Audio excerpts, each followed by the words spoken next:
எனக்காக நீ நிறையா சாக்ரிஃபைஸ் பண்ணியிருக்கேன்னு எனக்கு தெரியும்.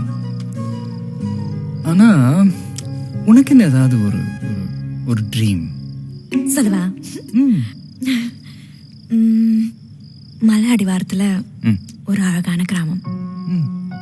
நினைக்கிறப்பெல்லாம் மழை பெய்யுற மாதிரி ஒரு பியூட்டிஃபுல்லான கிளைமேட்.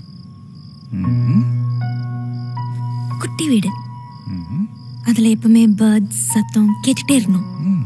பேபிக்கு லேட்டா போயிட்டு சீக்கிரமா வர மாதிரி போரான வேலை. ஓட்ட 2 வீலர் தினமும் நவியா அதுல தான் ஸ்கூல் கூட்டிட்டு வரேன். டிவி கிடையாது, செல்போன் கிடையாது, நாம நம்ம கிட்ட மட்டும்தான் பேசிக்கிறோம். அப்புறம் ஒரு சின்ன நாய்க்குட்டி, அது பேர் கூட டைகர். யார்ட்டையும் கோவப்படாம தொந்தரவு பண்ணாம நம்ம 3 பேரும் நமக்குன்னு ஒரு உலகத்துல சந்தோஷமா வாழணும். அட்லீஸ்ட் ஒரு நாள்